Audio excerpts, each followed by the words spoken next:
Hey, it's Gentile here today to have our new Fast 5 show. That's 5 questions, and our topic today is self-responsibility. We're here with our very special guest, Samuel. Hi, Samuel. Hi, Sean. Thanks for having me. It's a pleasure.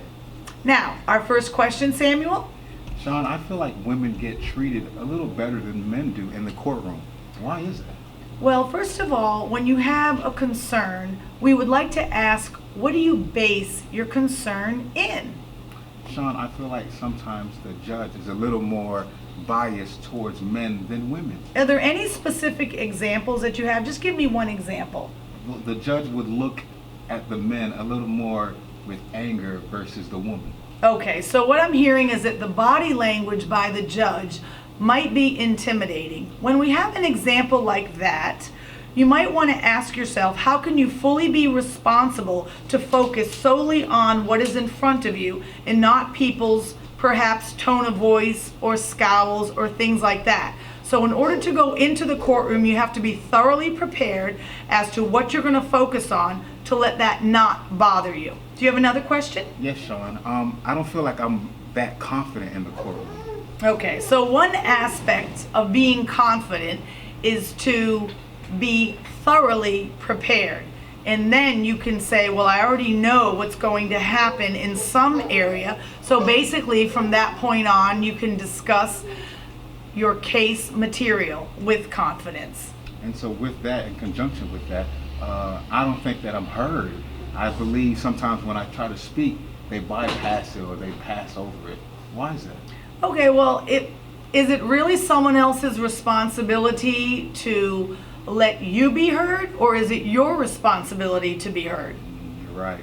You're absolutely right. Okay, so it is good manners to listen to somebody, but in order to be heard, you may want to ask yourself, what can I do to let my voice roar, as we discussed somewhat in the last video? So what are some of the things you can do to be heard?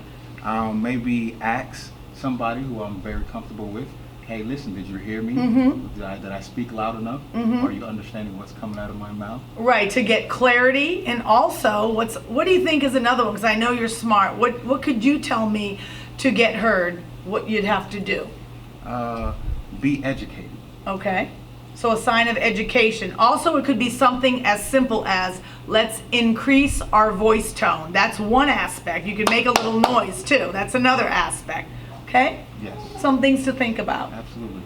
Sean, I have a last question, and that is, Sean, sometimes when I'm in the courtroom, I tend to get negative thoughts. For some reason, I already feel like I'm failing or I'm going to fail. Okay. All right, so that happens in daily life when we're walking around constantly concerned about the what ifs of the world. Like today, what if we have a tornado? What if someone doesn't like me? This and that. Those are the external circumstances. What you need to say is, what is it that I am seeking? And then you can say, whatever I face, I can overcome. So it's really thought training, because you can ask yourself, why am I constantly thinking about all the bad that can happen? Do you have an answer for that one? Sean, I don't. So right now, as you're driving home or something, would you think about what if the weather is bad? Like, are you constantly thinking those thoughts? Sometimes, yes. So you could start it with a sentence like this. I think those negative thoughts because, what would be your answer? Because maybe I'm afraid or I fear or something. Okay, so you're just generally overly concerned about anything negative that could happen. Correct. So that would require more deep thought and say, was this learned behavior? Because if it was learned behavior, you can unlearn it. Right. Because you can look at things in a positive way or a negative way.